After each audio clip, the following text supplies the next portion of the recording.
Good afternoon, everyone. My name is Adrian from Xtherapy, a leading software company in the Middle East. We are specialized in virtual reality application. One of our most recent projects is Recover. It is a VR application that offers a unique platform for conducting behavioral experiments, teaching coping techniques, and exposing clients to challenging situations in a controlled and supervised environment. I know these are some tough times, especially for those working in the mental health field. Your dedication to provide support and care during such a turbulent period is inspiring.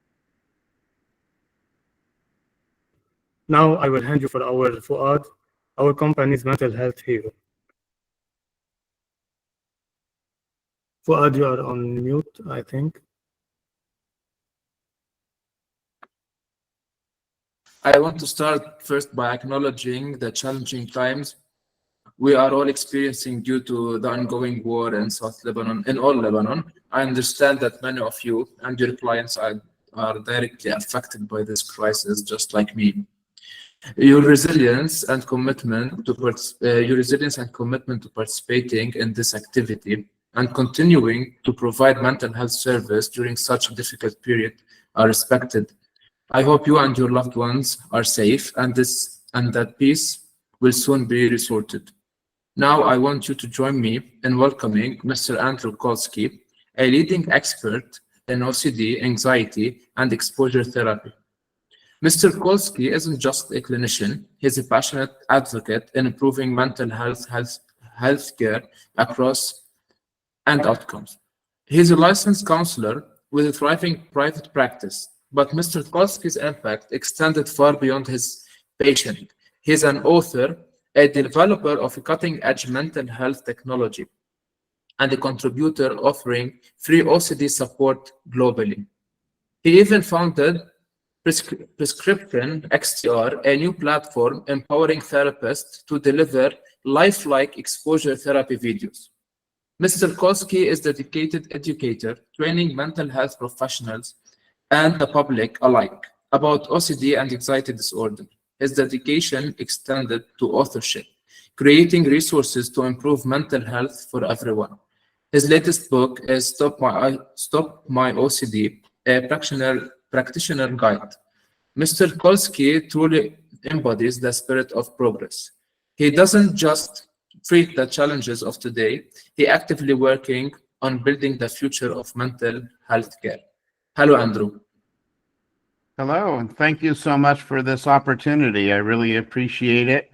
I do want to welcome everybody to the seminar today. I'm going to do my best to address a lot of issues and questions about OCD treatment and the use of virtual reality in that treatment. I do want to also take a minute just to acknowledge the situation that you all on this call, as well as the people of Lebanon, are dealing with these days. High stress that can be coming from this type of a challenge certainly is something important to have you all as professionals to help clients who are struggling with that. And especially when we talk about OCD, in my experience, when people are in higher stress situations, it tends to exacerbate the OCD symptoms and all. So, you know, I do recognize the challenges you all are dealing with, and I thank you for doing the work that you're doing to help the people in your country and around the world. So thank you for that.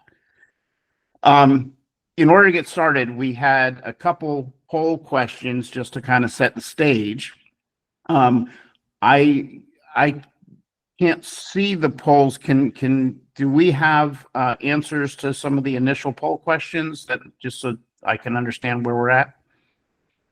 I encourage you all, if you can check the polls, it will be in the activity section of the meeting. We have the first poll: how much experience do you have in treating OCD? Currently, I have 3 votes. 1 is some, and 2 is none. We're going now. Let's give them a little time to vote, and okay. I will send the second poll about the treatment that you asked. Okay. So while you all are taking time to answer the polls, what I'll do is I'll go ahead and get us started, and then I'll check back in and we'll kind of see where we're at. So in my experience, at least here in the US where I'm in Virginia in the US. And in my experience for the US schools, and I don't know what it's like for you all, but whether it be a master's level program, whether it be a doctorate level program, we don't do a very good job, and really we don't do much of a job at all of educating people about OCD. We do a good job talking about anxiety and other anxiety disorders, but we don't do a good job about OCD. So many practitioners have just never been exposed to it, and therefore it's hard for them to make an appropriate diagnosis or even know what to do if they've got a client with OCD. So my goal today is to share with you a lot of background about that, the way that I work with it, and I realize everyone has their own, their own ways, so I'm just sharing with you one way of dealing with it. And we're going to talk about the new technologies and how that is helping us in that treatment. So I did find, I'm able to see the poll. I can see 10 people have some knowledge of OCD, about 6 have none, and we only have 1 who has a lot of experience. So, and that's kind of what I find when I speak with people at conferences here in the US as well. So let me go ahead and get us started, and we'll be taking questions along the way. I'll try to stop at natural stopping points, and we'll try and answer some questions. We may not get to all of them, but we'll do our best. So again, my name is Andrew Colsky. I'm a licensed professional counselor in Virginia in the US. And today we're going to talk about OCD.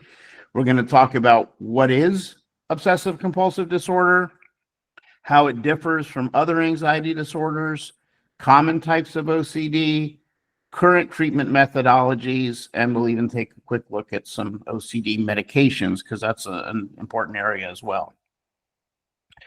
For me, with my clients, whether they be adults or kids, I use this character that I've created, OCD, and he's the OCD bully.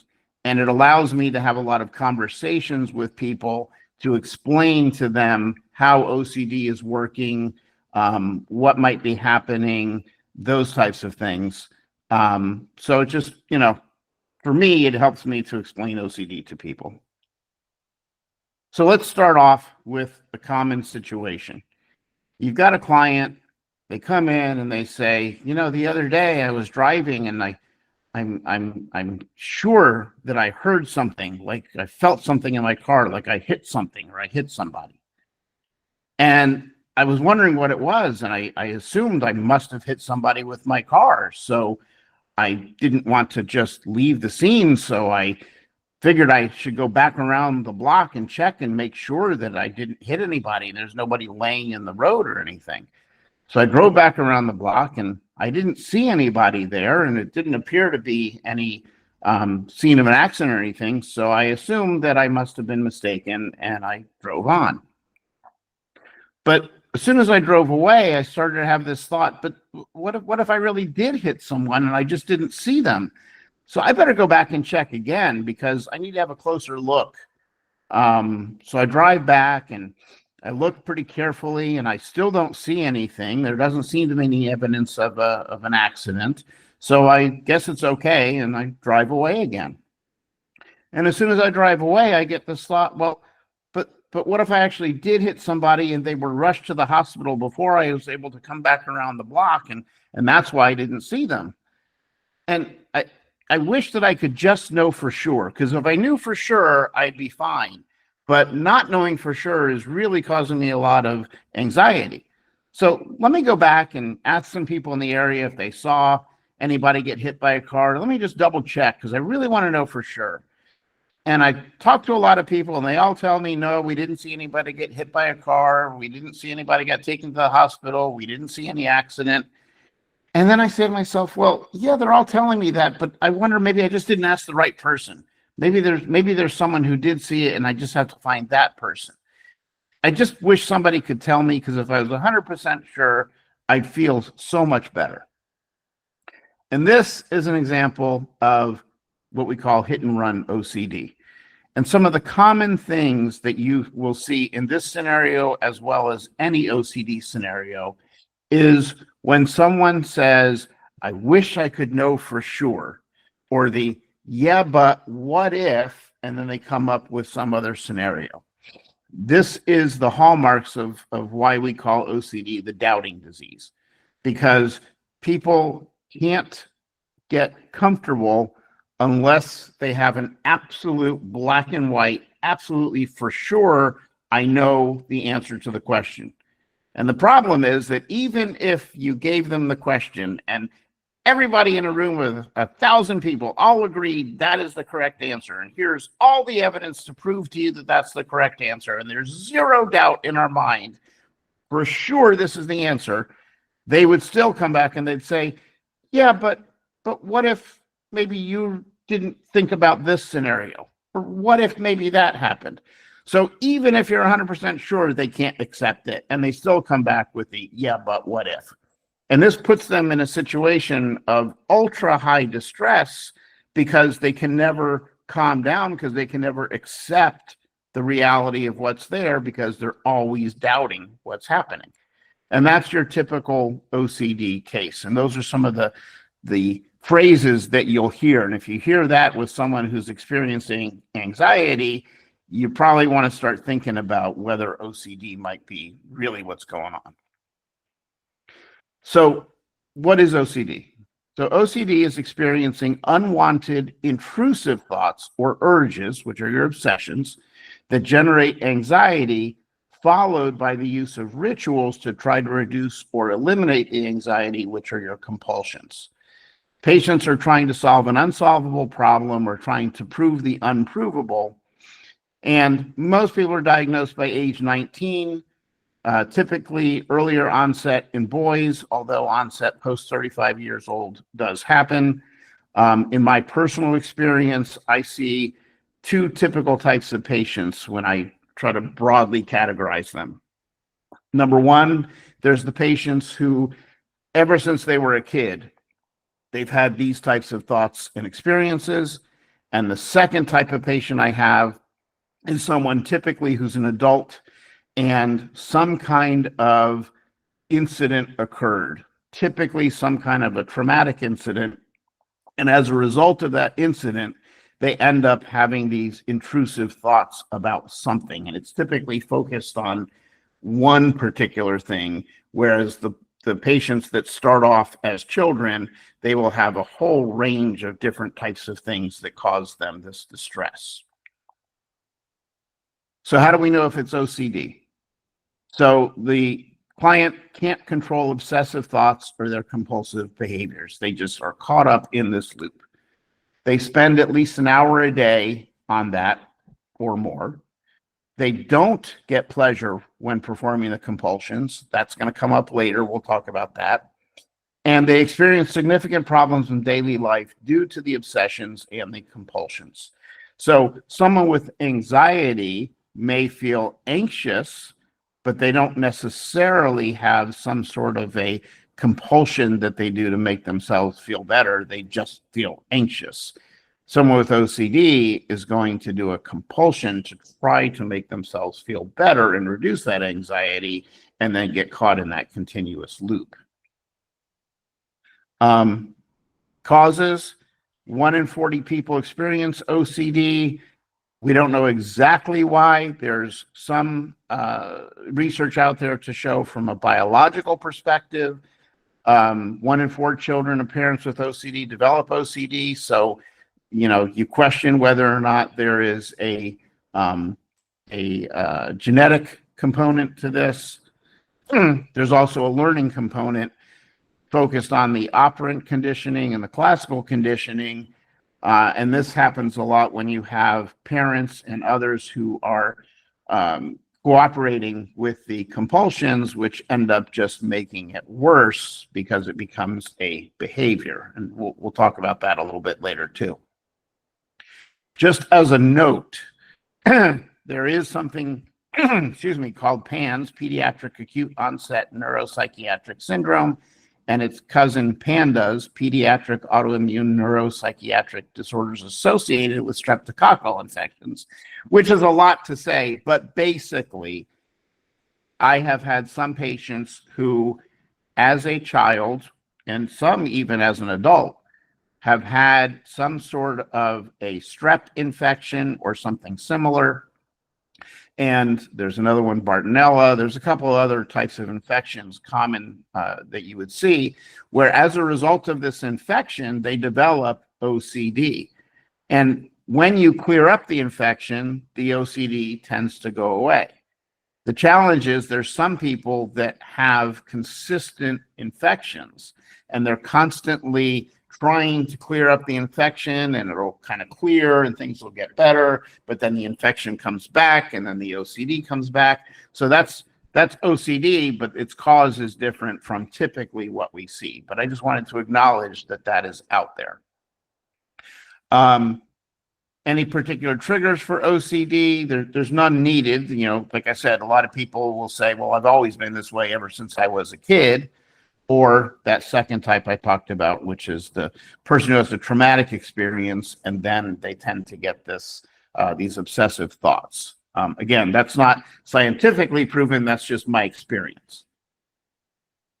So let's talk about the process. And after I talk about the process, I'll stop and see if there's any questions so far, because we're just setting the stage here. So again, this is my personal take on what I have learned about OCD. And I see OCD as two different things that are going on. The first is this first box that I call the here and now. And the here and now is the world that we all live in. So if we are, getting ready to have a meal, and we say to ourselves, oh, wait a minute, I better check, are my hands clean? Because I don't want to eat if my hands are dirty. Let me check. And I'll look at my hands and I'll see that they're greasy and dirty because I was just outside touching dirt for some reason. And so logically, okay, my hands are dirty. Let me go wash them. I'll wash them. They're clean. Great. Let me go ahead and eat my meal, and I'm done. And that's what happens in the regular here and now. And so when I use the word trigger, the trigger is a thought. I'm getting ready to eat. I should check if my hands are clean. And then obsessive thoughts or just thoughts, oh, I don't want to eat if my hands are dirty because I could contaminate my food. Maybe I could get a foodborne illness or something like that. So I'm going to wash my hands and I'll be fine.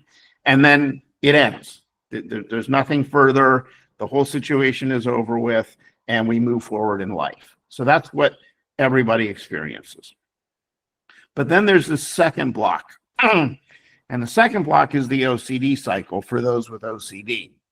So those with OCD will start in the here and now, but here's what happens. They get to this first block, which is obsessive doubt.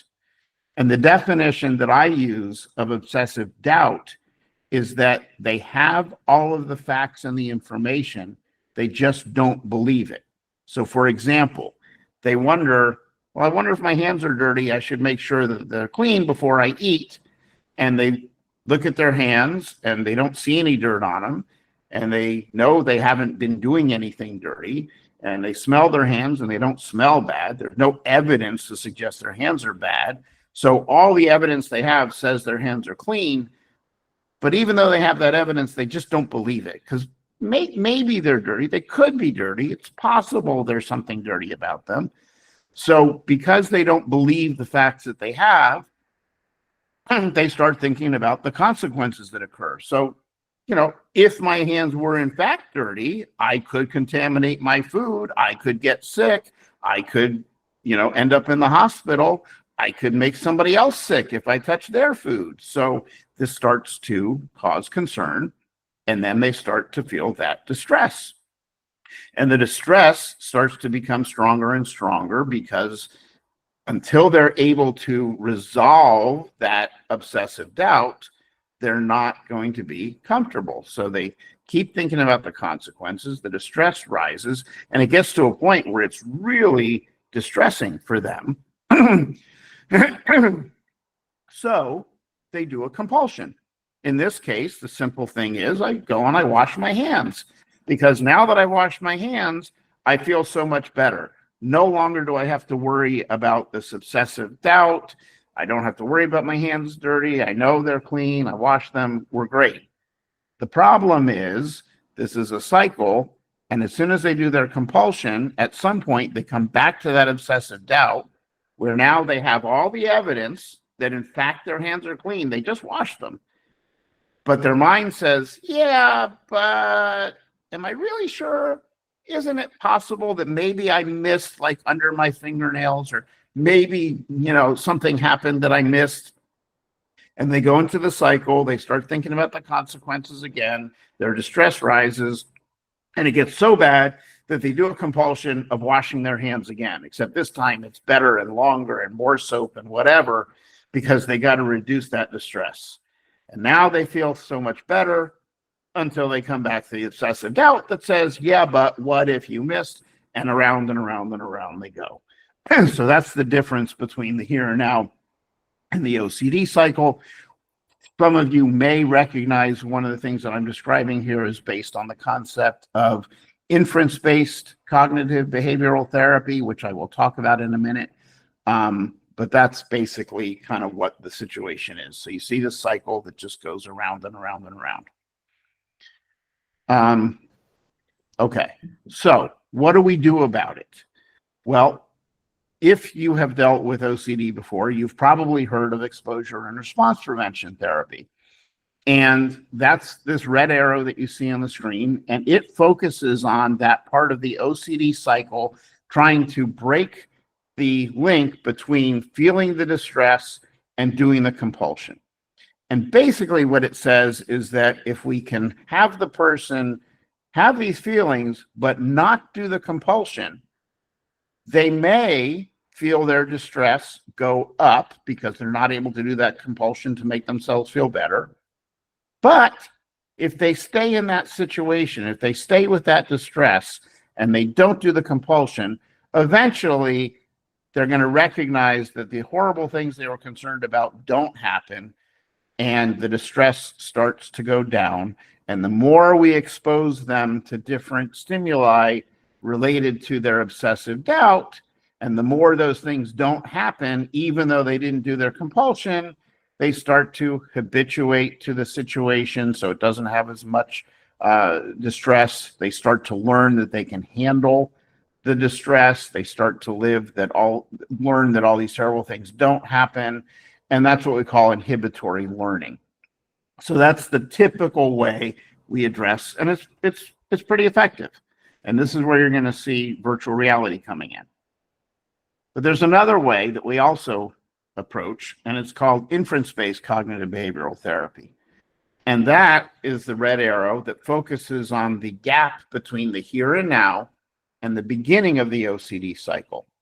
And the concept is that if we can help the patient understand when they are first having that first obsessive doubt and they recognize it, then we can help them not even go to the first step of the OCD cycle, so they don't get caught in the whole roundabout of the cycle, and there's no reason to worry about distress or compulsions or anything because we never went into the cycle. So how do you do that? So we're going to talk about that as well. So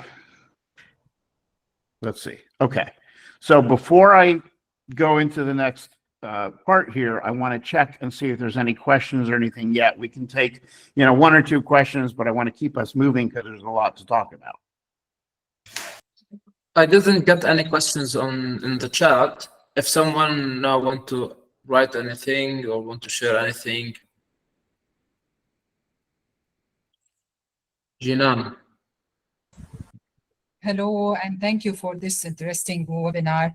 Doctor, Hello. I just have one question concerning those who are suffering from obsessions, just obsessions, no compulsive behaviors. It's on the level of their cognitive levels. How can we help them this way? Mm-hmm. Great. Yes, I appreciate that question because it is an important one. So if I'm understanding it correctly, we have a lot of people who will have these obsessive thoughts about something. And this is typically when I was talking about, I have adults who will have some sort of a traumatic experience and then OCD comes on. Typically, those are the people that I see who get caught up in these obsessive thoughts. And they don't feel the need to do a compulsion in terms of washing their hands or anything, because that's not the type of thought they're having.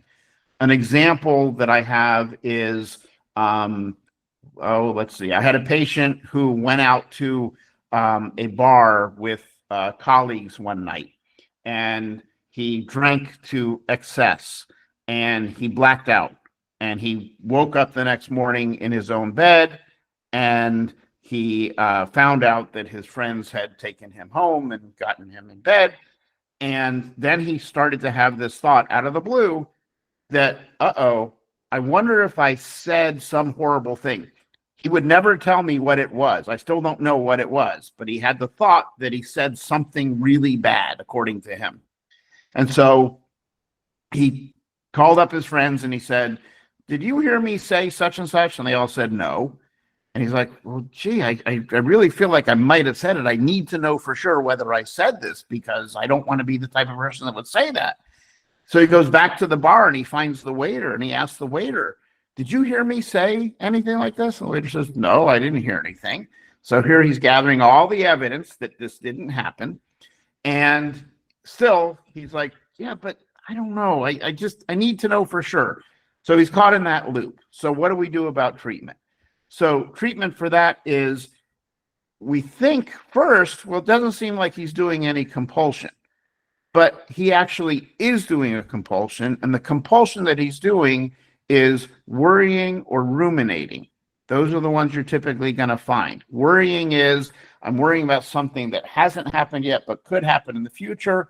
Ruminating is replaying something that I believe happened in the past, and I just have to keep trying to resolve it, even though it's already happened in the past. And so treatment for that typically falls under your exposure and response prevention rubric, but we use what we call scripts. And scripts are where we have the person, depending on the person, we can write it out, we can talk it out verbally, there's different ways of doing it, but we have them play out the worst case scenario that it could possibly be.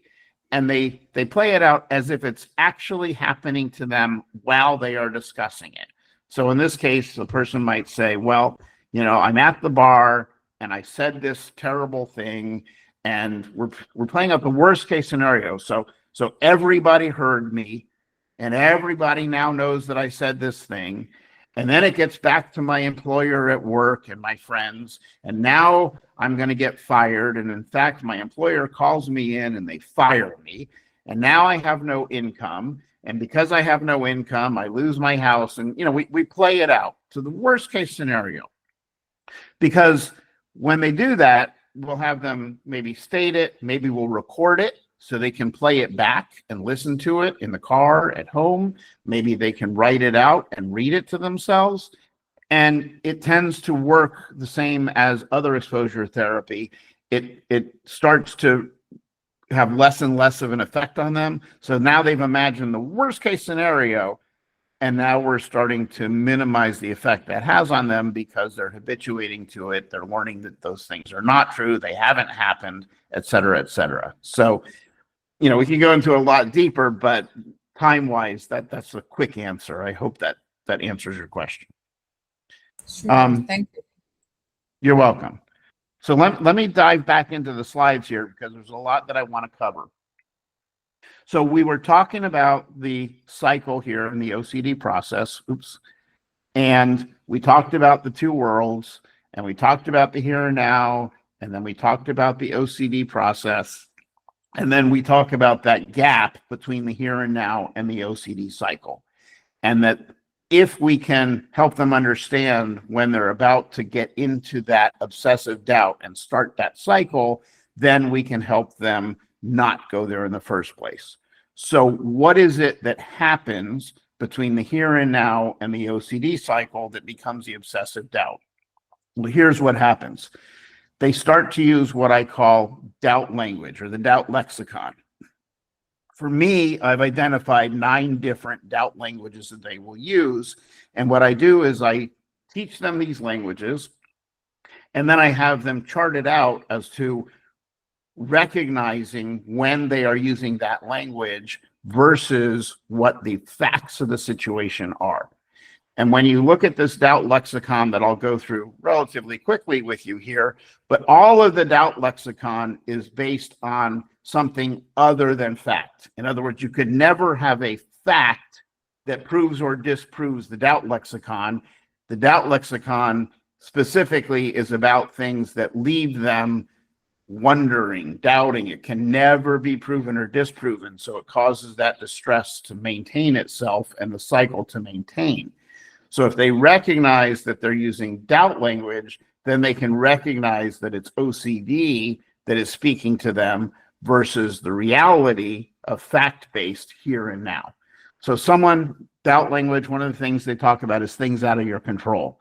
When people talk about, well, they are going to think this, or everybody's going to do that. Who is they? Who is everybody? You know, it's this fictional, smoky, you can't get your hands around it, whatever. So, you know, it's a way for the OCD to perpetuate itself. Well, you know, let's see. They won't like me if such and such happened. Or everybody's going to think I'm a bad person if I actually said those things. So this is things, even if I could identify who they are or who everybody is, I can't control that. I don't control what they think. I don't control what they do. So this is the first type of doubt lexicon, is things that are out of my control. There's nothing I can do about it. The second one is emotion over logic. So for example, if snakes make me feel scared because I'm afraid of getting bitten, even if we see a really small snake that's moving rapidly away from us, our emotions are so strong, kind of like you would see in a phobia, that, you know, we can't get past it. But, oh my God, it's a snake. I'm going to get bitten. But the snake's going away from you, and it's very small, and it's not poisonous. But how do you know? You just don't know for sure. That's the OCD. Or I'm scared of being in high places because I just know that I'm going to fall, even though they're inside a building, they're nowhere near the edge, you know, that factually there's nothing that could happen. But how do you know? It's possible. I mean, it could happen, is what you're going to hear them say. Confirmation bias. This is huge, especially because of the internet these days. A lot of people will go on the internet and they'll start researching whatever their doubt is. And what do they research? They research what they want to find, and then they start finding it, because you can find anything on the internet. And then the algorithms start feeding them more and more and more of it, so they get more and more distressed, and the OCD gets worse and worse. So, you know, confirmation bias. Everything that I read supports what I think. So if I'm concerned about fertilizer, like I had a client who was afraid to walk across a lawn that had been fertilized at any point in the past, because then it's going to get on his shoes, and then he's going to take it in the house, and then the chemicals are going to make him sick or maybe even die, and you know, this whole thing. So he starts researching the dangers of fertilizer, and sure enough, he starts finding all sorts of things, and it just exacerbates the OCD. So that's confirmation bias. Overgeneralization. We make information fit our expectations. So all these examples are based on real cases. So I had a client who feared chlorine. So obviously they can look it up and find that chlorine, you know, can be dangerous. But what they conveniently ignore is, well, how much chlorine can be dangerous? In what concentration? How is it used that makes it dangerous? Because we swim in swimming pools with chlorine. We use chlorine to make our drinking water safe to drink and kill some of the things that could make us sick, actually. But we ignore those. We just overgeneralize. But it says the word chlorine, so it's got to be, you know, deadly to me. Complex over simple thinking. I don't know if any of you have ever heard of Occam's razor, but it's the principle. Occam was a philosopher known for his belief that the simplest, most direct explanation for something is probably the true one. But in the doubt lexicon, we will basically twist ourselves into a pretzel to try to make our thoughts fit our concerns. Possibility becomes probability. This is, to me, the number one thing you're going to see in most cases for OCD. Life is not black and white. And one of the things we teach them is you're never going to know for sure, because there's always an exception to the rule. So if you think of life lived on a dial, we can dial it more towards this way, more towards that way. That's more realistic of how life works, as opposed to an on-off switch where it's either this way or it's that way. That's just not true life. True life is in varying degrees. So if anything is possible, no matter how remote, then a person with OCD believes it's a valid concern. So if I say to you, someone with OCD says, I'm afraid of having, hit and run OCD because I know if I go out, I'm going to hit somebody. And the reality is, if you drive a car, it is indeed factually possible that you could get into an accident. It is even possible that you could hit somebody, but it is not probable. The problem with OCD is we take possibility and we turn it into probability. Well, I just know if I get in my car, I'm going to hit someone. It is going to happen. It is almost guaranteed. So that's possibility becomes probability. Anecdotes. Anecdotes are really powerful because they're our own stories based on our own experience. So who can we trust more than ourselves? So if we think back to a situation, we can use it to support our obsessive thoughts or our obsessive doubt. So maybe we're thinking to ourselves, I was bitten by a dog when I was 6 years old. So clearly, here's a dog in front of me and I'm 26 years old, but this dog's going to bite me because that's what dogs do based on my own anecdote. But if we look at the evidence, the dog that bit you when you were 6 years old was growling and barking and snarling. And this dog is wagging its tail and laying with its belly up and, no barking, no growling, no nothing. We ignore that because our anecdote is, but dogs bite. So that's something that comes up. Hearsay is basically someone else's anecdote. Well, I'm not the one that got bitten, but my friend told me that when they were 6 years old, they got bitten by a dog. And then we use that whole same thing. False causation. This is another one that you'll find a lot. So they confuse correlation with causation. So a patient may report that I have avoided stepping on sidewalk cracks for the last 10 years. And during that time, my mother has not broken her back. Okay, that's a correlation. It's not a cause. Your mother didn't stay safe because you avoided stepping on sidewalk cracks, but they correlate.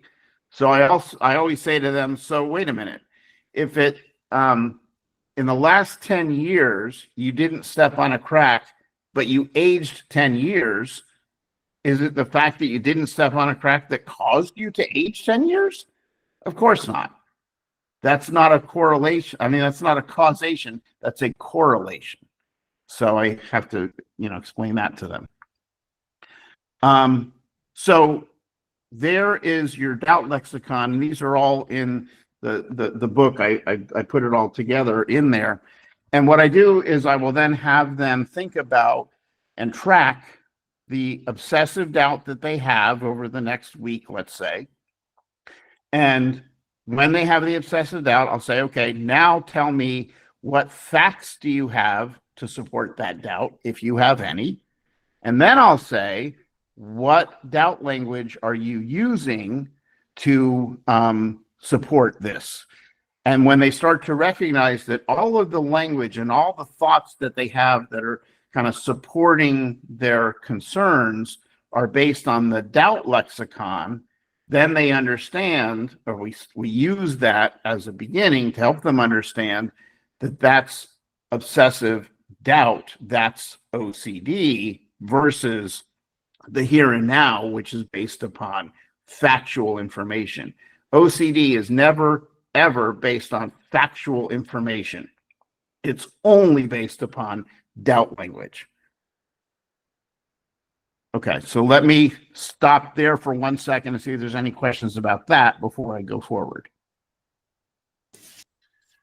If anyone have a question, we don't have any in the comments.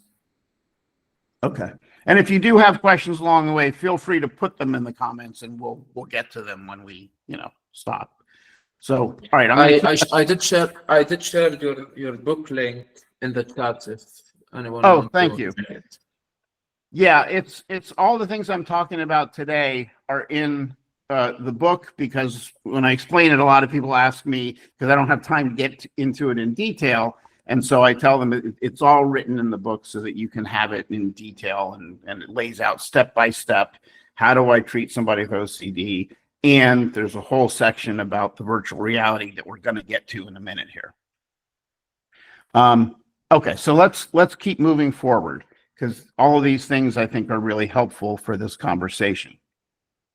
So if you're practicing in the mental health field, it's probably clear that you've probably dealt with a lot of people with different anxiety disorders. I mean, that's the major thing that we see in mental health. And I alluded to this earlier, and now I want to talk about it. Obsessive compulsive disorder versus obsessive compulsive personality disorder. And when I was talking about obsessive compulsive disorder in the definition, I said, these are types of thoughts that they don't want to have. People feel very distressed with OCD because they have this thought that is contrary to their core values, and they don't want to have that thought, but they have it anyway. So for example, if I have OCD and I have harm OCD, where I'm afraid that I might harm somebody who comes to visit me in my home, I feel this distress because I know I am not the type of person that would go and intentionally harm a guest in my home. But I have this thought that says, well, maybe you will. It's possible you could. And so I end up with this conflict. I know who I am and that I would never do that. But then I have these thoughts that question, could I possibly do that? And they are at odds with each other. And then that causes all this distress that I feel with OCD. So that's your typical obsessive compulsive disorder. However, there's obsessive compulsive personality disorder. And the difference is that in obsessive compulsive personality disorder, you actually want to be doing the thing that you have this obsessive doubt about. More commonly, it's something like, I need to make sure that everything is lined up correctly. It makes me feel comfortable when everything is in the perfect place. That's obsessive compulsive personality disorder versus obsessive compulsive disorder, which is, I need to have things lined up, because if they're not lined up, it stresses me out and I don't want to have to do it, but I can't help it. And I really wish I didn't have to do it. That's OCD, whereas OCPD is, I like the fact that I do it. It's just I do it so much that it gets in the way that I can't function anymore. So it's the opposite because of how they come about. So perfectionism and a need for control versus obsessions and compulsions. So it's always important to understand, why are they having these thoughts? What's driving it? Because you can have one patient who could have autism spectrum disorder, where they feel the need to do something to soothe themselves. They're doing that because they're on the spectrum. Another person does the exact same behavior, but they don't want to have to be doing it because it's an obsession and compulsion cycle. And a third person can be doing exactly the same behavior, but they're doing it because they have obsessive compulsive personality disorder and they like doing it. So you really have to make sure you understand the reasoning behind why they're doing it before you can figure out what it is that you're treating. And that's a really interesting one. Okay, other disorders that we would find either as co-occurring or sometimes people confuse them is your generalized anxiety disorder. That's something that develops slowly. It often starts during teen or young adult years. But again, that's a very general statement. We can see that in a lot of different people where they're just generally anxious about anything and everything. And there's no need to do a compulsion. They just feel anxious all the time. Generalized anxiety disorder is a chronic state of severe worry and tension, often without provocation. Those with GAD regularly anticipate disaster, worrying excessively about health, money, family, and merely getting through the day brings on anxiety. It's defined by excessive worry occurring more days than not for at least 6 months about a number of events or activities. OCD is typically going to be a particular thing they're concerned about, or if it's the type that started as children, they may have a couple and they kind of shift over time. Other disorders just to be aware of when you're talking about this is your hoarding disorder, which is a persistent difficulty parting with possessions because they may be needed.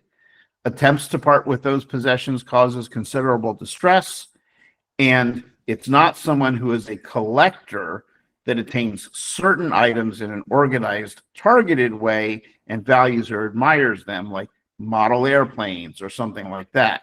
A hoarder needs to typically, everything is important. I got to keep it all. I might need it one day. And then you've got your body-focused repetitive behaviors, which is your trichotillomania, your hair pulling, your excoriation or your skin picking. Body dysmorphic disorder also comes in there, and a lot of times you'll see these co-occurring with OCD. So in some of the more extreme clients that I've had, they've had all of this. So multiple different obsessive types of thoughts, in addition to not only pulling the hair on their head, but anywhere on their body, picking at their skin constantly, and then feeling that there's something wrong with some part of their body or something. So it's sort of mix and match. You can have some, none, all, part. It's just things to be aware of. So let's talk about common types of OCD. And this list is nowhere near complete. It's just common types. You've got your hit and run OCD, which is that fear that I ran over somebody, and my compulsion is I go back and I keep checking to see if it happened. Contamination obviously is a big one. Fear of getting ill or dying from some sort of contamination. And my compulsion is hand washing, cleaning, clothes washing, strict rules. Whenever anybody comes in the house, first thing you have to do is you have to take off all your clothes, put them in the washing machine, go take a shower. You can't touch anything. If you do touch it, we got to wipe it down with these particular types of wiping cloths. It can get really extreme. Harm OCD, fear of causing harm to self or others, or inappropriate contact with others. The compulsion is worrying, checking, avoiding. Well, I'm going to take all the knives out of my house because I have this fear that I might pick up a knife and stab the guest who comes in the house. You also see this a lot with new mothers, afraid that they're going to drown their new child when they're giving them a bath or do something bad to their new child. I see that quite a lot.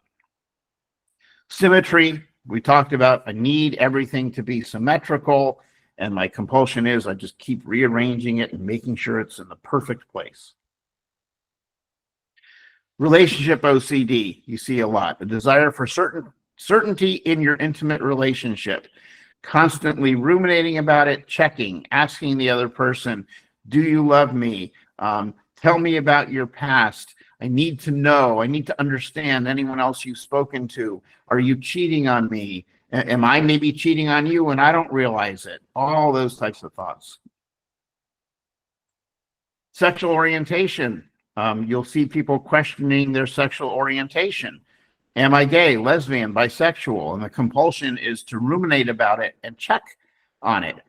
This one is a really challenging one because One, you've got sexual orientation OCD, where the person knows what their orientation is, but because it's that obsessive doubt, they don't believe the facts they have and they question it. That's different from someone who is truly questioning their sexual orientation. They don't know, or they believe it to be different than what they thought it was before. That's different. And then you have people who know that their sexual orientation is other than what they would like it to be, but because of their moral beliefs or religious beliefs or family beliefs or community beliefs or whatever it may be, they know I better not let anybody know because that'll be really bad. So I need to pretend to be the right orientation so I don't get into any trouble. And then they struggle with that because it's not who they are, and they're faking who they are. So this is a really difficult one because it's so subtle and the things that you have to understand background wise to be able to find out whether it's even OCD that you're treating or someone who might be questioning.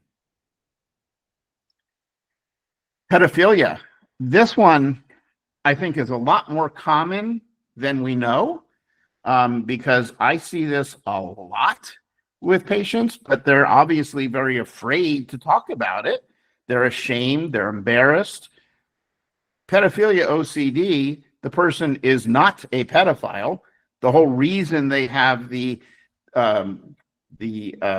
stress and distress that they have from those thoughts is because it is not who they are. Whereas someone who was a pedophile suffering from pedophilia would like the fact they appreciate those thoughts. So it's very different as to what's going on there. So there's a lot of patients that I have that have pedophile OCD and they want it to stop. They don't want that. It's not who they are. It's really distressing them. Scrupulosity, religiosity, fear of violating moral or religious beliefs, failure to pray perfectly. The compulsion would be to continue repetitive praying until they get it right.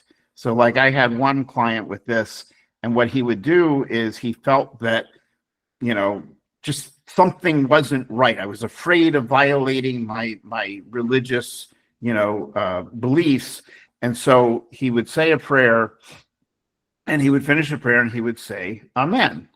But then he questioned, am I saying it correctly? So then he would go through the whole litany. He'd say, Amen, Amen, Amen, Amen. He'd say it all the different ways so that he said it correctly, and he'd get caught in this whole loop. False memory. This is the example I gave you of the person who was at the bar and woke up the next morning and wondered, did I say something terrible? He didn't, but he had this false memory as if maybe I did. So the compulsion is checking, seeking evidence, ruminating about it, those types of things.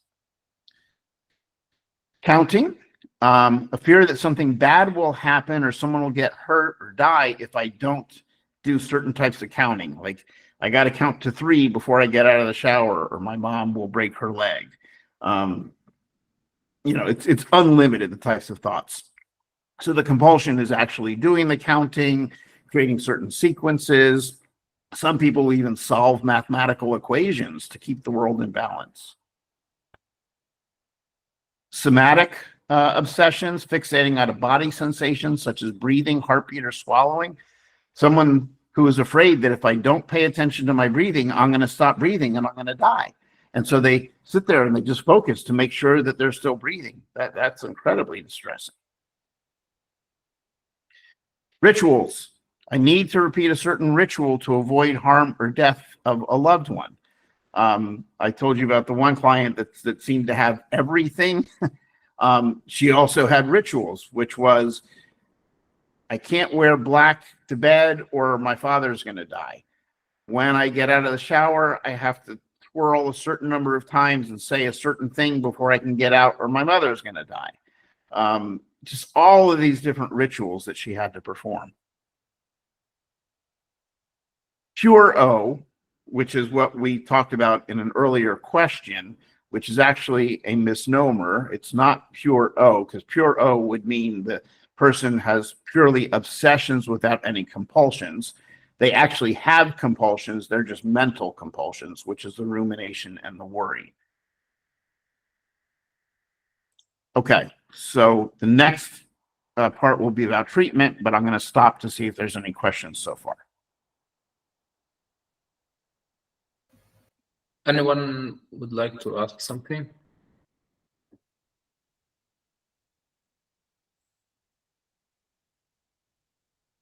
Okay, I'll keep moving forward, and again, you can put your questions in the chat, and we will stop for them. I want to make sure that we answer all questions. Okay, so we've identified that someone has OCD versus anxiety versus OCPD or anything else. So the three main types of treatment out there is your ICBT, which is your inference-based cognitive behavioral therapy, your exposure and response prevention, and your acceptance and commitment therapy.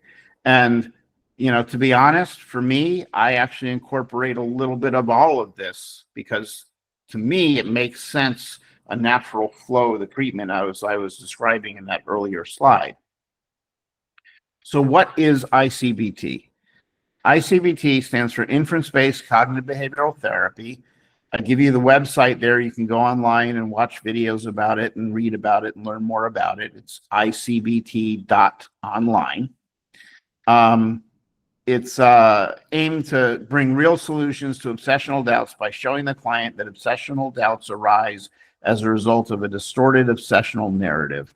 The way I describe it is helping them understand that they've got the real world based on facts, and then they've got the OCD world based upon doubt language.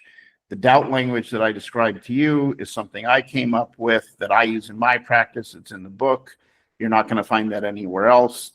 They describe on their website 5 different types of sort of doubts. I found it really hard to understand and explain, which is why I came up with the language that I use. But whatever works for you is fine. So that's one treatment. That's a more recent treatment. Even though ICBT has been around for a while, people haven't really known about it or understood it. And within the last, in my experience, within the last like 5 years, you've started to hear about it, and it's really starting to gain traction. The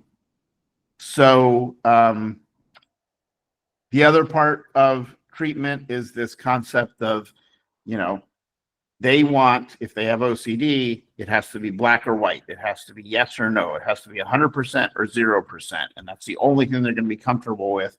But even if it is, they're still not going to be comfortable because they're going to doubt it. The reality is, where I talked about, life is not an on-off switch, it's a dial. So it helps them to understand that visual that, you know, we may be higher on the dial, lower on the dial, but it's never going to be perfectly one way or the other. All right. The next one is the exposure and response prevention. And that's the one that's been around the longest, sort of the gold standard that most people are taught. And it is based upon exposing the person to a stimulus that causes them the obsessive doubt. And then instead of doing the compulsion that they do to reduce their doubt, which only keeps them in the cycle, we have them not do the compulsion. So number one, part of that is habituation. They start to systematically confront the feared situations and resist the compulsive rituals so that they can learn that the feared situation is not as unsafe as imagined. I have the picture of the kid in the swimming pool here because habituation is basically like, if you jump into a swimming pool, initially it can feel really cold, but as soon as you stay in the water for a little while, you habituate to that temperature, and now you're comfortable being in the pool. And if you get out of the pool, you might feel cold. So that's kind of the habituation part. So if we sit with the thought, the situation, whatever it may be, it starts to have less and less of an impact on us. Oops. In order to do the exposures, typically there's 2 types of exposures. There's the in vivo exposure, where we're going to go and we're going to actually in real life expose ourselves to whatever the situation is that causes our distress, and then we're not going to do our compulsion. There's a lot of cases where you can't do that. If it's something related to being in an airplane, well, I can't just go put you on an airplane, so we have to imagine it. If it's something related to a wild animal, like I had a lady who was petrified that wolves and bats were going to somehow, if she stepped out of her house, they were going to come and bite her and give her rabies. Well, I don't have wolves and bats available to me to treat her with. So we had to use imagination or some other things that I'm going to talk about. So traditionally, there's your two. Now, this is about virtual reality. We're going to talk about that in a minute and how that becomes a third type of exposure. With exposure therapy, our goal is that inhibitory learning, where we're learning to block out or inhibit the original fear. We learn safety in a way to permanently inhibit obsessional fear, meaning we learn that here I am, I've exposed myself to this stimulus, it caused me to have all this doubt and all this distress, and I sat with that distress, and lo and behold, while the distress initially went up, eventually over time, the more I sat with it, the more it came down, the more that the thing I was concerned about happening didn't happen. All of my fears didn't come true. So I started to learn that, oh, this is how OCD works. It causes me to feel these things and think these things, but in reality, they don't happen, or it's not likely for them to happen. I could get into a car accident, but I'm not likely going to get into a car accident. Inhibitory learning objectives. Obsessional fears are less probable than predicted. Anxiety is safe and tolerable. Yeah, I felt the anxiety, but I didn't die. The world didn't end. You know, nothing terrible happened. I was able to manage it. And rituals are not necessary to achieve safety or to tolerate anxiety. Whether or not I did the ritual, I still was able to manage my anxiety, and it came down. Then we've got the acceptance and commitment therapy. There's a book, The Happiness Trap, which is helpful. Sometimes I'll refer clients to read that book. And there's certain concepts of this acceptance and commitment therapy that you can weave in throughout the treatment. Sometimes when we deal with the obsessional thoughts, when we were answering an earlier question about that, and I was talking about how we do the scripts and things. Another thing that's sometimes used in that case, and depending on the client and the situation, I will use it as well, is the concept of breaking apart the thought from the action. And ACT talks about this. We typically do this thought-action fusion. If I have this thought, then this action comes with it. But the reality is the thought is just a thought. You don't have to have the action that comes with it. We just put that together in our minds. We also have the ability to break them apart. If I think about eating a pizza, it doesn't mean that I'm eating a pizza. If I think that I might harm someone, it doesn't mean that I'm actually harming them. But with OCD, we feel that they come together. So we may do something like one of the pieces in the book talks about, allow yourself to understand what the thought is. Focus on the thought itself. Put the thought out there, maybe as if it's on a movie screen in front of you. So you're seeing this thought as a separate entity.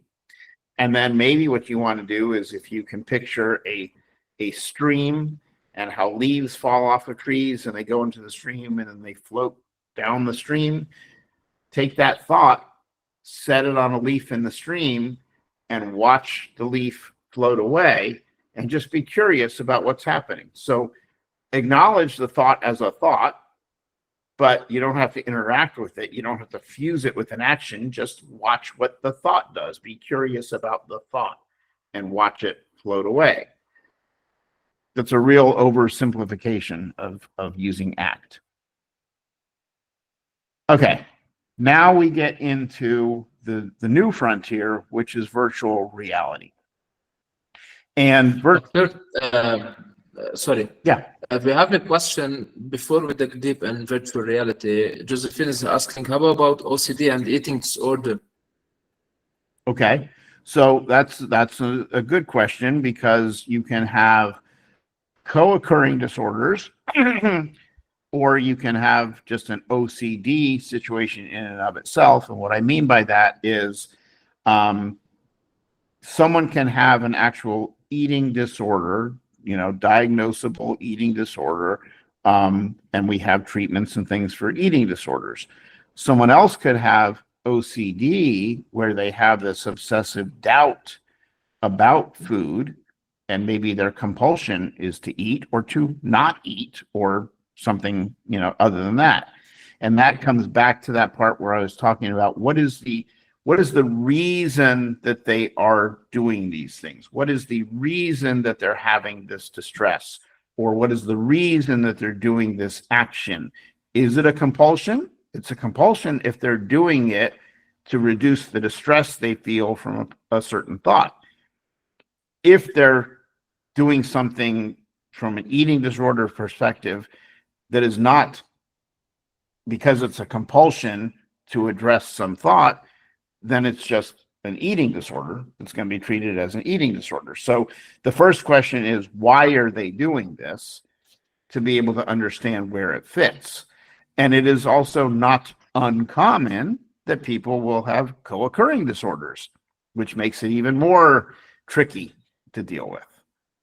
So does that answer the question? Josephine, is it enough? Thank you, doctor. Yes, of course. Okay, great. Yeah, I mean, these are good questions, because this is an area, as you can see probably by now, that it's really important to take your time in the diagnosis stage to understand, why is the person doing this behavior? Because, like I said, the behavior can be exactly the same for someone who has, on the autism spectrum versus someone who has OCPD versus someone who has OCD. There's a lot of different things. And if you don't understand why they're doing it, you might be applying an ineffective treatment to the situation they're having. Any other questions about anything that we've discussed so far?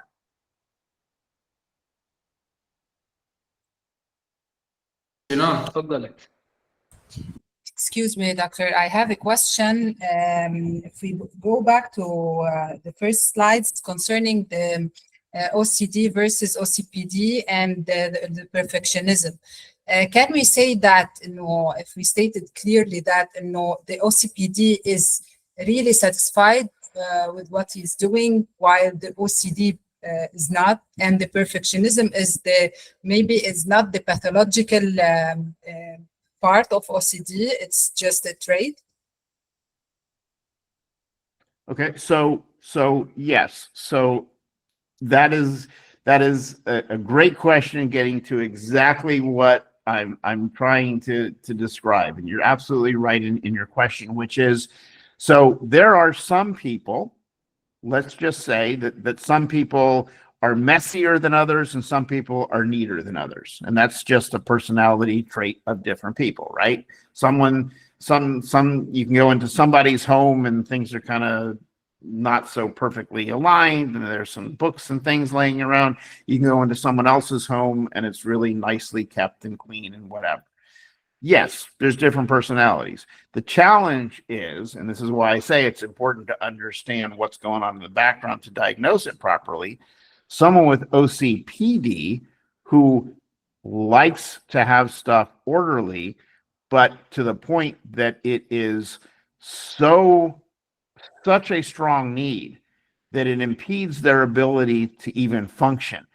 I can't have anybody step into my house because they might touch something and take it out of place. Or I've got to spend hours making sure that every single book is lined up exactly perfectly, because I'm only comfortable until it is. versus, so that's your OCPD. So they're functioning, they can't function in life because they're so overtaken by it versus just having a trait. And obviously this is all on a continuum, versus the person who I have to have it straight because if I don't have everything straight, I just know I'm going to get sick and I'm going to end up in the hospital. And I wish I didn't have to do this, but I just know that I have to. That's your OCD versus your OCPD.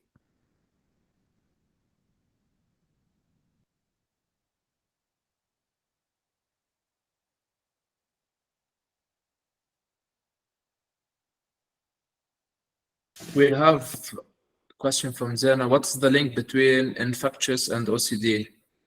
Infections and OCD? Is it pure somatic? So that's an interesting one. So generally, you're not going to see any sort of medical infection or medical disease or something that's impacting the OCD. In the rare cases where I talked about PANS and PANDAS, that's just something that through research has been discovered that I think where it originally came up is there was a young girl who was fine. You know, I can't remember how old she was, but it's typically like, you know, very early childhood. And overnight, he got OCD. And it was so strange because it was just out of the norm. It just popped up overnight, really strong case of OCD. And what they found when they were researching it was that she had a strep infection. And for whatever reason, there's this connection, not always, in some rare cases. Something goes on. They don't know why or what yet. But something happens that a OCD can occur as a result of the infection for some reason. And when the infection gets cleared up, the OCD goes away. Now, in my personal experience, here's what I've seen. Number one, I've seen what I just described. Number two, I've seen, I actually have a client right now, actually I'm meeting him today, an adult who has various infections of the type that you would see in these cases. And indeed, as the infections were strong, his OCD became really strong. Last week when I saw him, he had gotten a lot of the infections under control, not completely, but treated a lot, and his OCD started to reduce. So there's a second one. The third one is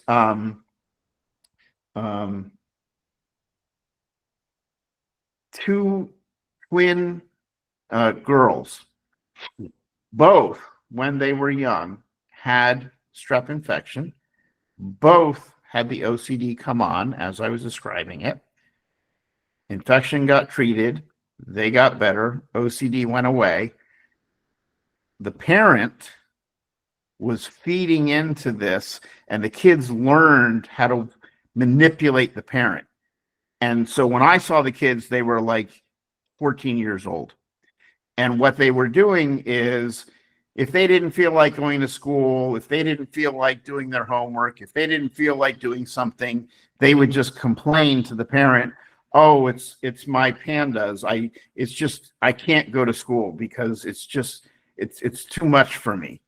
And then it didn't seem real. And so when I spoke with the kids individually outside of mom's hearing range, they admitted, oh yeah, we know how to manipulate mom. If we don't want to go to school, we just tell her it's our PANDAS. They didn't really have anything going on. They did originally, but not anymore. And they just learned to manipulate the mom. So it can be all across the board.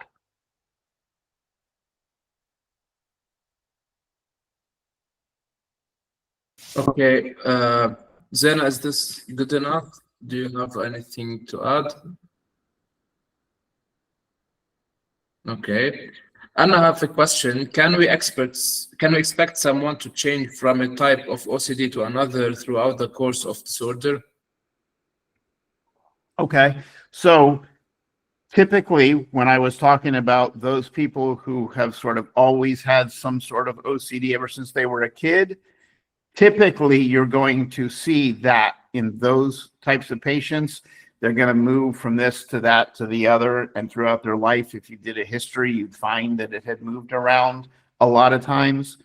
When you have an adult who first experiences OCD, typically it's going to be one thing. Sometimes it'll be 2 or 3 things. It's uncommon that it's going to keep shifting around, but not impossible.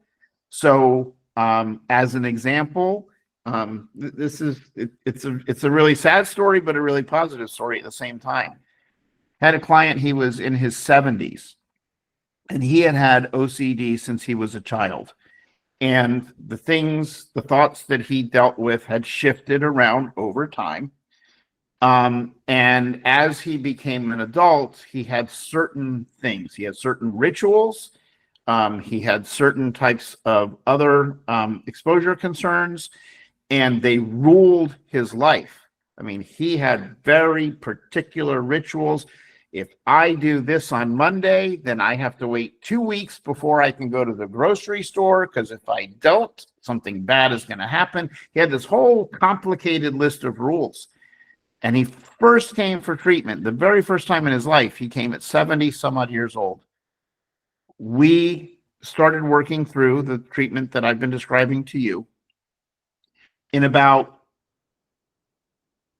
4 or 5 sessions, he basically started to get over all of it. So his whole life was lived by all these OCD rules. In a matter of weeks, it all disappeared. He is now, we finished our therapy because he had done so well. He tackled all the challenges that he had. He tackled all the thoughts that he had. He had a really solid understanding of what was going on. He felt so much better, and he's no longer having to live by all those rules. So every case is individual, but generally, if they start as a kid, they're going to have a whole bunch of things until they get treatment. If it's something that happens as an adult, generally it's going to be one thing, could be a handful of things. Generally, you're not going to see a lot of stuff shifting around, but you may. I don't have any more questions in the chat box. Okay. I All right. think we can proceed. Yes. Okay. And we'll take more questions if we have them. So let's talk about the world post-COVID. Now, I don't know in your country what COVID was like, if it was a big deal or not. I know in the US it was a big deal. Yes, it was. I think Gina can give us a quick summary about COVID. Okay. If she wants any.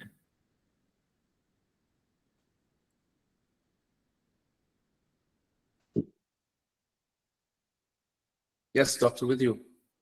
Okay. So the world for us, for me, so I had an office and I would see patients in the office, just like I'm sure many of you do. And then we got COVID and everything shut down.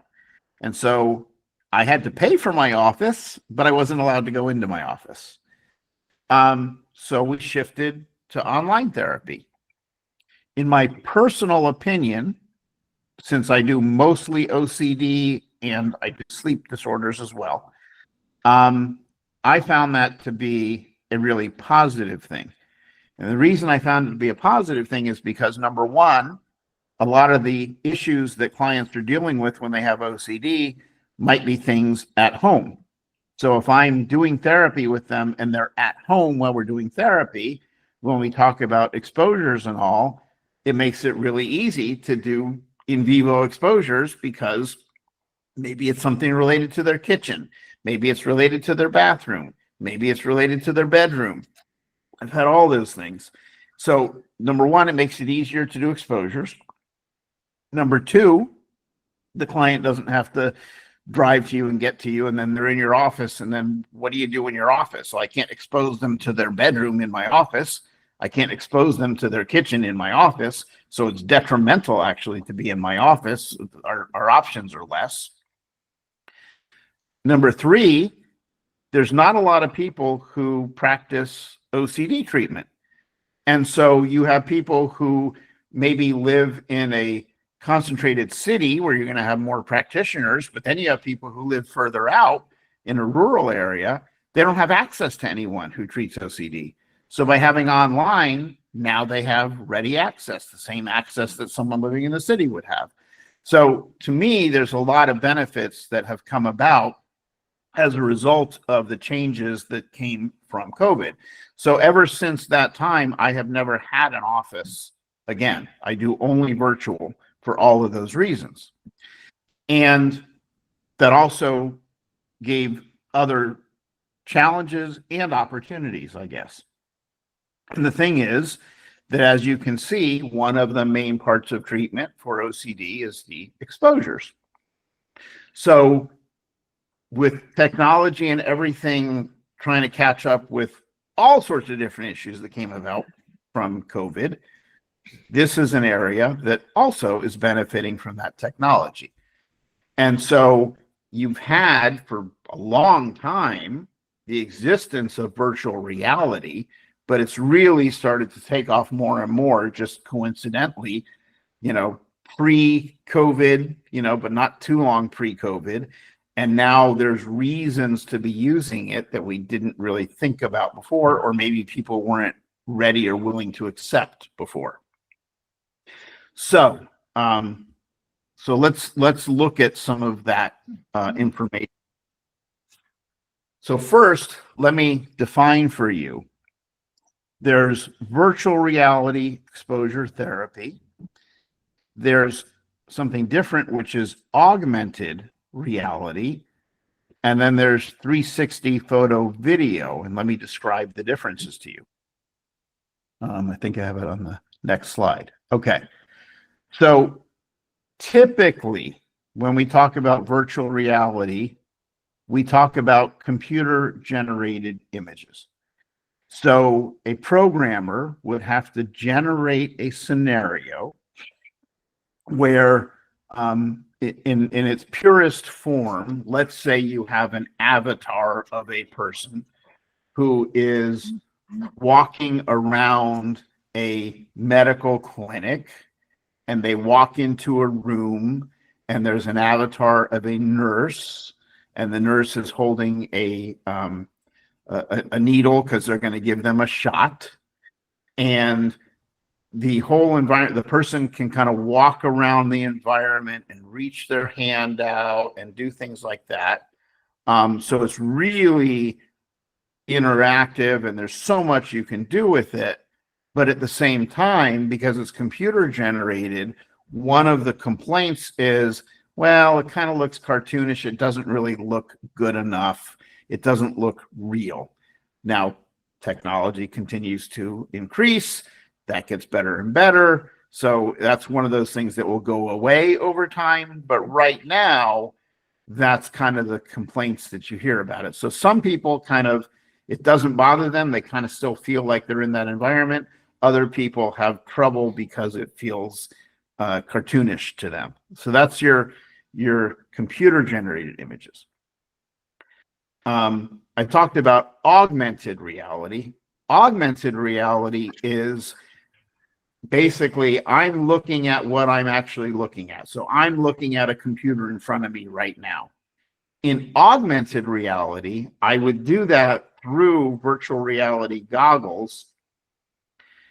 I would still see the real thing in front of me. I see the computer in front of me. I see what I see, but I can drop a spider in sitting on my keyboard, or a snake. So I can augment the real reality that I'm in with different things. Now that's something that's coming. I can do it today, and I show people sometimes when I do it, but it's not simple. It's not easy yet. We're getting there. So you look for that in the future, the ability to do augmented reality. Then you've got the 3D 360 photo video type of reality. That is, we have a lot of progress made with 360-degree cameras. And I have one that I travel the world with, actually.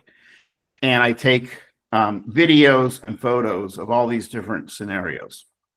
Driving over a bridge, looking over a really tall building, standing in the middle of a bunch of filthy trash cans that are overflowing, inside of an airplane bathroom, just all these different scenarios. And these are real pictures, and they're 3D 360. So if someone looks at them through the proper software and virtual reality goggles, they really are in that situation in their mind. There's no cartoonish effect because it's real, and it's all around them. So it's not like they can see out of the periphery of their vision and realize, oh, I'm just sitting in my room. No, they're really in the situation. They really feel like they're in the situation. Then you add in the fact that we have artificial intelligence. And artificial intelligence allows us to generate not only 2D pictures just by typing in words, we can generate 360-degree environments by typing in words. Now, those environments still are going to have a little bit, some of them are really good, but sometimes you can still get a sense that it's not 100% genuine, but it's genuine enough that it triggers what you need it to trigger. So there's all these different types of, it's virtual reality. They actually call it XR, which is mixed exposure, because of all these different types of exposures that you can do. There are certain challenges and certain pros and cons. Number one is your level of interaction. So the first one I was describing, which is your computer-generated image, you would have virtual reality goggles, which are basically sort of a computer of them in themselves. And you would have these controllers in your hand that you hold, so it knows when you're reaching your hand out or moving around or whatever, and the software integrates all that. Yeah. This is the VR. Yes. Yeah. You can see them. Yes. Excellent. Yes, that's exactly what I'm describing. Right. This is a virtual reality headset. You wear it on your head like this, and you see what's the environment that's in there programmed, and you have controllers. You control what's going there inside. Great. Thank you for showing that. So with that, I'm sure you can understand that if you're in your office and you own the virtual reality goggles and the controllers, then that gets tied into whichever software you subscribe to, and you can have someone in one of the virtual environments that is developed. Now, typically with those types of goggles and controllers, it's going to be tied to a proprietary company's software where they've generated these computer-generated environments and scenarios, and they can be really effective.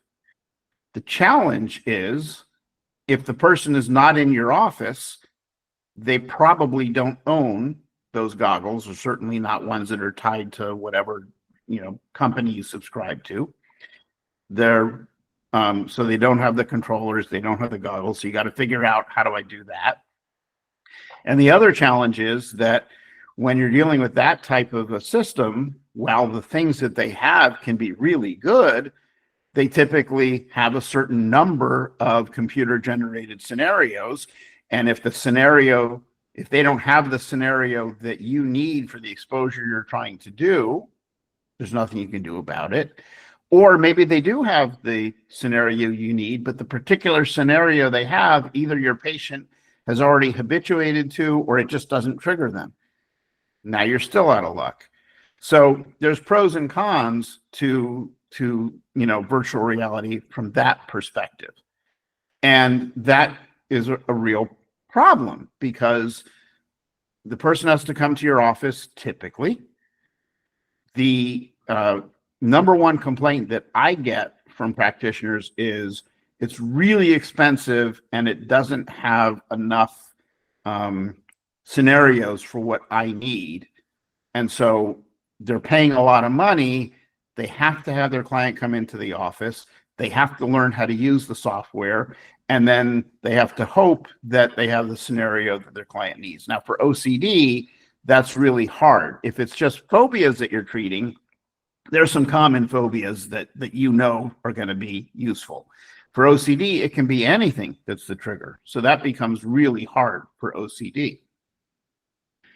The other thing is, I've looked at different technologies around, and there's some technologies out there that are the programmers put a lot of time and effort in. They did a really good job, but in my opinion, as a practitioner, they overdid it. So when I pull up the computer program to try and share this image with the client, I feel like I'm in an airplane. I've got 150 different things that I can control and change. I can change the lighting, and I can add rain or not, or I can change the skin tone, or male to female, or it's overdone. It's so complicated. It's just scary to try and use it. So that's a challenge that some people have.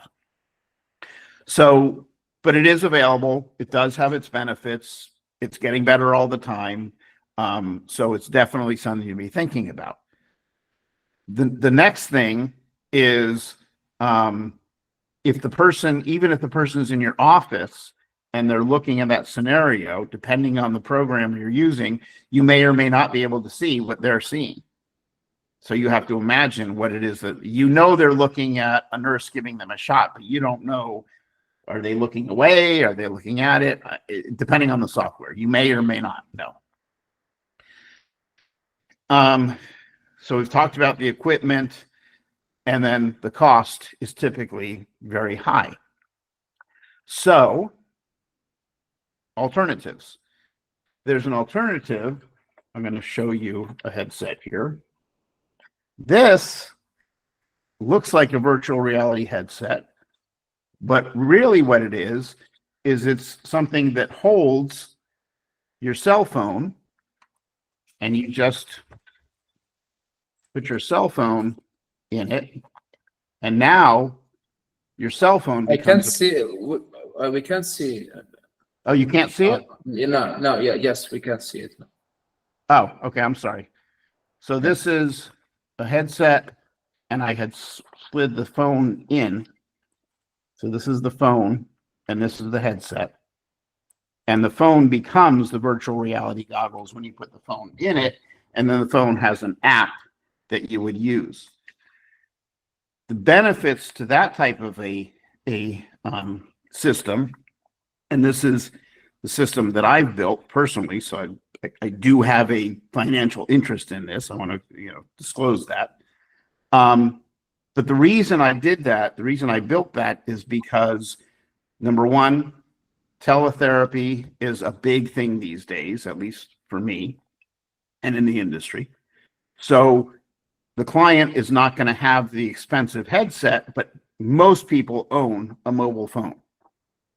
And the technology that you need is already in the mobile phone. So they already own it. So they don't need to spend a penny on anything. They've already got it. The program that I developed doesn't use computer-generated images because those are very expensive and very limited. What I use is real 360-degree photos and videos. So when you're looking at this video, you're really driving over a real bridge. You're really in a real airplane bathroom. You're really, in these places. But again, you can tell there's limitations there because you can't have every single photo and video of everything in the world. So my program is augmented by artificial intelligence. So if you need to have a scenario that we don't have real images or video for, you can type in exactly what you need, and the more specific you are in your typing, the more specific the image is going to be. And then you get a 360-degree or a 2D, depending on which one you choose, scenario. So, you know, think about if you're in your office, if you're willing to go meet a client for an in vivo exposure, whatever it may be, well, how do you expose them to an airplane bathroom or a portable toilet? How do you expose them to an alley filled with rotting trash? How do you expose them to acids and dangerous chemicals? How do you expose them to a snake, a bat, a fox, a lion, whatever type of wild animal it may be? How do you expose them to driving over a bridge? And I had one particular client, the fear and the concern that triggered the OCD was driving when a person on a bicycle came past them. Well, I can generate any of those things through AI, and I have many of those in real pictures. So even if you wanted to do this in your office, you couldn't. Even if you wanted to go out into the real environment and spend time with your client, you couldn't do most of these things. You could do some, but not most of them. And if you do meet with a client at a particular place for an in vivo exposure, and you schedule all this time and you get there and you find out that that particular environment doesn't trigger them, now what do? Now you got to go find another place to go. I've done that personally with clients. I've met clients in coffee shops and things because they had particular triggers about being in coffee shops. So virtual reality, depending on the type, and we're still in the very beginnings of this. There's a lot of stuff coming out. The technologies that are out are just getting better and better. But it gives you the ability to enhance your exposures in a way that you can't do right now. And so I'm sure there's some questions about, so what does the research say? So here's what the current research says. Number one, when people are using virtual reality for different anxiety disorders, OCD, those types of things, and this is in the book, it alleviates some treatment refusal versus in vivo. If a person knows that you're going to put me in a place that, you know, has dangerous chemicals in it and a chlorine storage facility, I'm not going in. But if it's virtual reality, I may be willing to do it. Let me go to the next slide here for a second. So research has shown that virtual reality is at least as effective as in vivo exposure, even 3 months out and up to 4 to 6 years out when they measured it. There was no difference. It was the same. Patients in general were less averse to VR therapy than in vivo, so more people got therapy. Patients experienced the same response as if they were in vivo. And, you know, at this point, I want to stop and do a couple other polls because it'll help me just in my discussion here. Do we have some of the polls for the virtual reality? Yes. Can we put those up? Yes, I will start sharing them. So you're going to see some polls just asking some basic questions about virtual reality, and your answers. First of all, I will share. Yes, I will share if you have used or experienced virtual reality technology. If you can answer this one, I will answer it. I will share the second one. Do you think virtual reality could be beneficial to treating OCD? This one, Okay. Yeah, you can put them all out there, and then we'll just see what the audience says.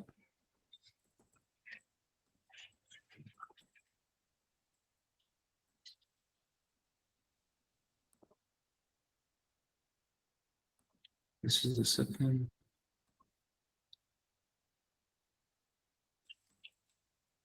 And this is the last one. We start getting responses. Sure. Take your time.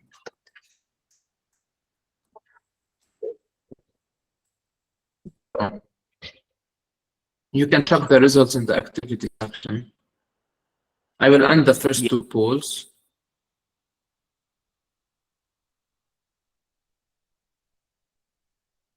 All right. So while you all are taking your time to answer those polls, I'm going to continue talking about a couple of things here, and then I'll come back and look for the results.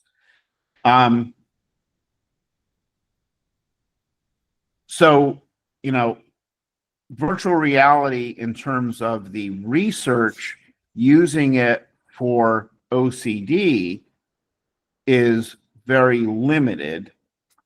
There's a lot of research over many years when it comes to anxiety disorders and a lot of things that have a lot of similarities to OCD. So there's reason to believe that the answer is going to be the same. I have a colleague who I have several colleagues who have used virtual reality therapy for primarily anxiety, but also other OCD and other disorders for 30 years and more, and have found it to be extremely effective for them. The research itself in general shows that virtual reality is always at least as effective as in vivo, and it has the same impacts and effects. But like I said, people are more willing to engage in therapy because they have that initial lack of fear of being in the real situation. It's too overwhelming to be in vivo, but they're willing to do it VR, and then they put the VR headset on and they forget that they're not really there. They really feel like they're there. So let me take a quick look at your poll answers. So here's what I'm seeing. I'm seeing, have you used or experienced virtual reality technology personally? No, there's no yeses. Do you think virtual reality could be beneficial in treating OCD? 5 yeses and 1 no. Would you like to learn more about using VR in your practice? 4 yeses and 1 no. Okay. So, and you know, it's right for some people. It's not right for some people. You have to decide what works best for you in your practice. There is no right answer. So let me talk about a couple other things here, and then I'm going to open it to more questions. So if you have specific questions about virtual reality, we can talk about it, and I'll try and show you something else too once the slide presentation ends. I'll switch over. I want to make sure that I just mention some of the common treatment errors that I see in OCD are, number one, and this happens mostly when you have a practitioner who is not trained in OCD. They think of it as anxiety, and then they try to reassure the patient, because the patient comes in saying, well, if I only knew for sure that this would be safe, then I'd feel fine. And the therapist says, well, I can tell you for sure it's safe. Don't worry about it. You'll be fine. And for some reason, that never satisfies the patient, and the treatment doesn't go anywhere. Don't reassure your patient. You're just engaging in the compulsion with them and making it worse. There's some therapists who avoid discussing the issue for fear of upsetting the patient. Well, they seem to get really stressed out when they think about this particular subject, so we'll just not discuss it because I don't want to make them feel stressed out. Same thing with parents. Well, I don't want my kid to feel more stressed out, so let me avoid it, or let me engage in the compulsion with them, because that seems to make them feel better, at least temporarily, until they get worse because I keep doing it. Treating the symptom with relaxation techniques, that's not going to treat OCD. That's just a compulsion. Loved ones participating in compulsions to help calm the patient.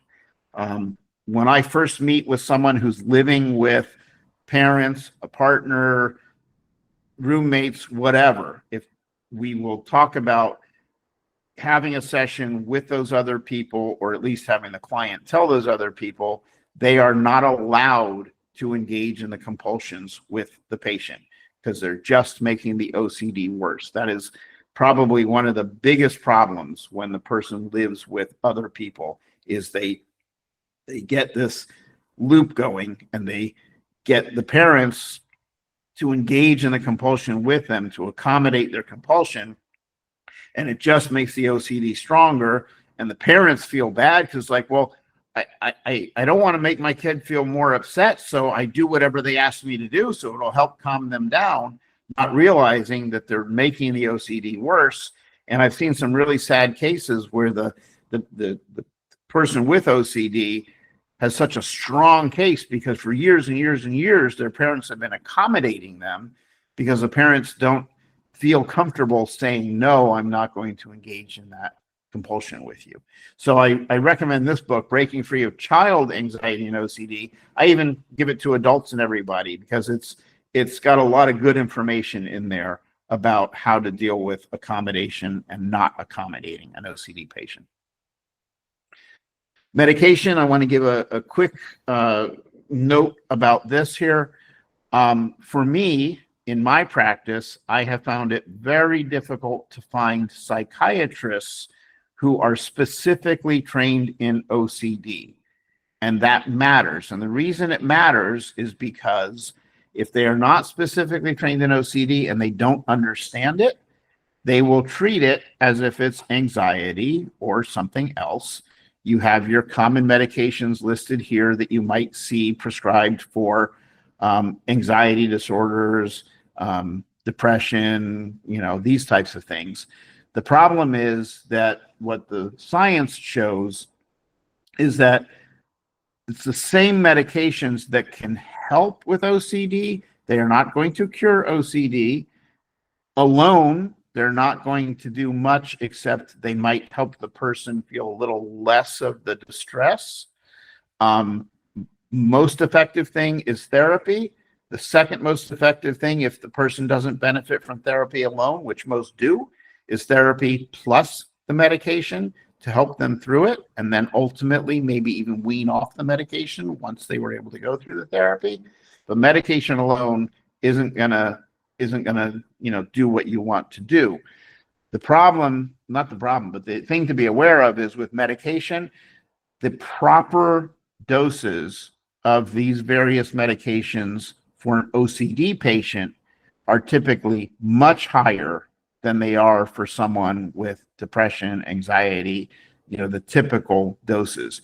And if the psychiatrist is not specifically trained in OCD, they typically don't know that. They may give the right medication at the wrong dose, and the patient says that didn't work. Well, it didn't work because you weren't taking enough medication for it to have any effect. So this is based, I give the source there of this article that talks about the medications. So that's something I just wanted to note. For me here, I run a free support group, and we do have people who come from all over the world because it's online. So we've had multiple countries, people coming from multiple countries. But there's the International OCD Foundation, and that's iocdf.org. And they have a listing of support groups. Some of them are free, some of them are charged, some of them focus on certain things. But it's a great resource for people who want to know more about OCD and its treatment. I recommend the books I showed you, the Happiness Trap book about acceptance and commitment therapy, Breaking Free of Child Anxiety and OCD, which is that blue book I just showed. Feeling Good, Feeling Great is a series of books by David Burns. He's just got some really great material out there for therapists and for patients. These are my personal books. I do, starting from right to left. For kids, I did How to Become an OCD Wizard and Magically Beat OCD, because so many kids are into Harry Potter and the magic and things. So this book is designed to take them through OCD treatment, but it's written in a way that they learn magic spells and they do certain things. Really what they're doing is the OCD treatment, and it encourages them to cooperate and collaborate with their parents as they work through the book so they can achieve the status of an OCD wizard because they've learned to do the things necessary to beat OCD. So that's that book. Stop My OCD is the one that we're talking about today that has the stuff we've talked about, as well as the research related to virtual reality and some other things. Separately from OCD, this book, Why Can't I Sleep Well, that should be coming out in the next month on Amazon. It's just my other part of practice besides OCD is sleep. And sometimes you'll find sleep is the underlying basis for a lot of medical and mental health disorders. So this is 150 common sleep questions asked and answered. And then this other book, Compassionate Inquiry, is one that I use in workplaces where you have a lot of people that are stressed out. Managers and supervisors don't know how to address issues in the workplace, which can lead to a lot of mental health disorders and problems. And it's a process for managers and supervisors to work through that. That's in use at some extremely large organizations here in the US with a lot of success. I just want to thank you all for these big efforts. Really, it's very interesting to know about this subject. And personally, I would like to know more. Hopefully, we can conduct more webinars about this topic and other topic through exposure virtually. And thank you, Doctor. Thank you, Fuad. All our work dear. Thank you. Thank you, thank you. I know it's tough time today, especially what's happening. I noticed the news. We have 10 explosions. yes. Thank you We for heard. being here. Yes. Are you safe, Jinan? Is everybody safe? Yeah. Alhamdulillah. Hopefully all are safe. Alhamdulillah. Thank you for your time. Thank you, Andrew. Do you want to add something before we end this wonderful webinar? I want to thank you. Also, Xerapi, I want to thank you also. Adrian is not here, but he texted me. Final words for you. Last words. You can. Yeah, I wanted to thank you for doing, because so that everybody else knows the amount of work you put into making this happen was a lot. And I really appreciate the fact that you did that and you worked with me and you made it easy for me. I appreciate having the opportunity to share this because I think it's so important, just because of what I see in terms of patients who are not properly diagnosed. Again, not because the therapist is a bad therapist, but they just didn't know about it. So it's important that you share the information with other people in your practices as well. And the resources, luckily, are only getting better and better. And, you know, I'm happy to answer any questions afterwards. If you all have something, you can get my email address, or you can go to my website. I have a website, stopmyocd.com. And you can submit a form there. I'm always happy to answer questions. So thank you for the opportunity. I do hope that everybody remains safe. I'm sorry that there's so much tension going on right now, and hopefully that goes away quickly. You know, I appreciate the work that you all are doing, and I'm glad that there's folks like you out there to help the people who need it. Thank you, everybody. Thank you. Bye-bye.